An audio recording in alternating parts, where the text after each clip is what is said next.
Welcome back to Investing in Intellectual Property with Dave. And I was reading this LeBron James trademark situation or tip that he got himself into, and it's still ongoing. It started a couple years ago, and somebody sued him for $33 million for that. I am more than an athlete. That whole trademark situation, and again, the judge hasn't ruled on it yet. But I thought it'd be good to talk about for a number of reasons from an educational standpoint. But it illustrates a bigger point as far as doing things the right way from the beginning. You know how our parents always said, growing up, a hard head make a soft behind. Well, I think that rings true still today, particularly what relates to this situation.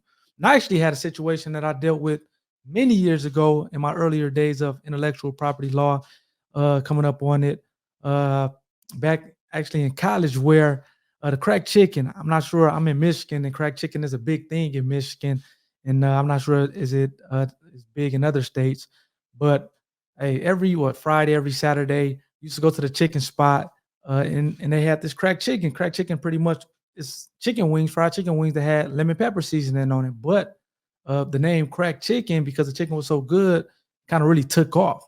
So I'm at this point I'm in law school, and again I'm going to the chicken spot, and I did my undergrad in law school at Michigan State. So I developed a relationship over the years with the owner of the cracked chicken restaurant. And so I go there and I catch up. Hey, what are you doing these days? And I tell him I'm in law school and things like that. He asks how it's going. There's one particular day, because at this point he knows I deal with intellectual property, and he pulls me to the side and said, "Hey, can you help me out with an intellectual property issue that I have going on, a trademark issue that I have going on?" I'm like, "Okay, let me see what you have going on." So apparently, this guy filed for the trademark crack chicken. He actually got the trademark. He didn't go through an attorney, so he did it himself. He got the trademark. He didn't really follow the steps of what you needed to do to get a trademark. So when you file a trademark and get it allowed, you have to submit what is called a specimen, showing that you're using the mark in commerce. And he did it, but he didn't do it the right way. So fast forward up until the time where he's telling me about the situation. Another restaurant in the state of Michigan, they wanted again to file for the trademark crack chicken, but they filed for a trademark for the crack chicken, but the guy who is talking to me, his trademark is coming up.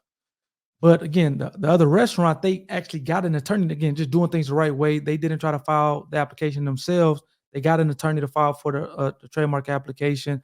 And the trademark, once my guy's trademark application came or trademark came up, their attorney essentially tried to file to get that trademark canceled, because again, my guy didn't go through the right steps and procedures when submitting his specimen. So now he's coming to me, he's like, "Hey man, can you help me out with this? They're trying to cancel my trademark."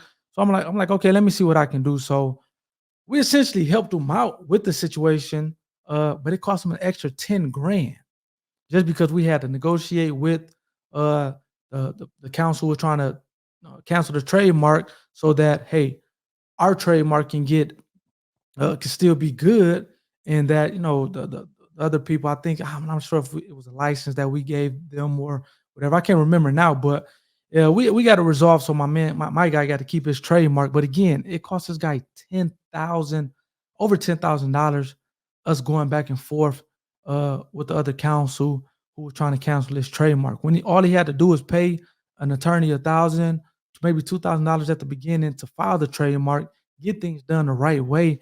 Now he didn't have to worry about people trying to poke holes in his trademark or cancel his trademark later on, because he did things the right way, because he did it with an attorney. Obviously, that's not to say that some attorneys don't know what they're doing, but more likely than not, that attorney is going to have more information as it relates to the subject matter that you're going to him with than what you have. Now, I'm not saying, look, I'm a patent attorney, I'm an intellectual property, copyrights, trademarks. I'm not doing bankruptcy or criminal law. Heck, somebody off the street may know more information as relates to those subject matters than I do. But when it comes to intellectual property and dealing with NILs and trademarks and copyrights and patents, I would almost guarantee you that I know more than 99% of the average Joe as it relates to those matters.